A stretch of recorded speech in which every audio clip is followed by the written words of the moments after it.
Cette cérémonie d'ouverture, organisée sous l'autorité du ministère de l'Administration du Territoire et de la Décentralisation, a connu la participation de plusieurs cadres de la Guinée et d'ailleurs. Cette formation réunit plusieurs acteurs impliqués dans le processus d'assainissement. Le chef du cabinet du ministère de l'Administration du Territoire et de la Décentralisation a procédé au lancement des activités. Je déclare ouvert donc les travaux de ce séminaire portant sur 10 jours.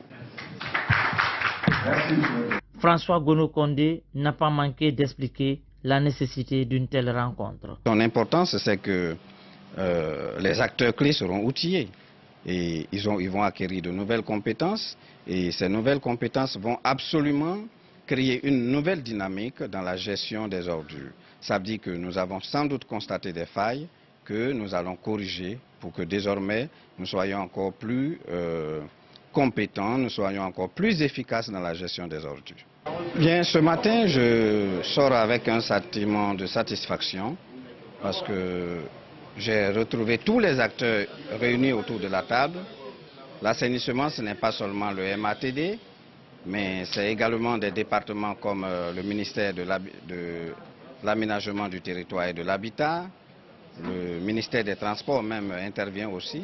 Et donc, lorsque nous voyons tous les acteurs réunis autour de la table, cela démontre que les Guinéens, à tous les niveaux, ont décidé de se donner la main et de faire de notre ville et de notre pays, quand je dis notre ville, je veux dire la capitale, et de tout le territoire guinéen, un espace où il fait bon vivre. Plusieurs thèmes, notamment la gestion de projets, la dématérialisation des marchés, seront débattus au cours de cette formation. Babacar Youssouf Diagana, expert comptable et consultant en gestion de projets de développement, précise. Il faut préciser que le projet de développement, il n'y a pas que le démarrage et la clôture. Sur toute la vie, toute la longueur, la durée d'exécution du projet, donc l'équipe du projet doit être vraiment dynamique, apte et forte.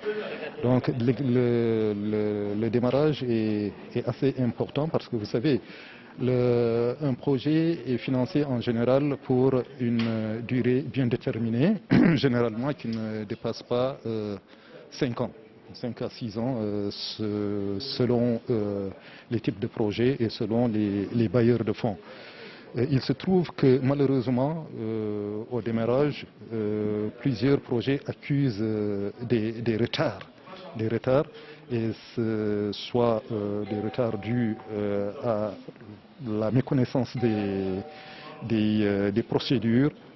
À ce séminaire, plusieurs experts apporteront leur contribution en termes de formation. Puisque l'assainissement est une question transversale, tous les départements ministériels impliqués dans les activités d'assainissement étaient représentés et ont participé à cette rencontre à travers des débats constructifs.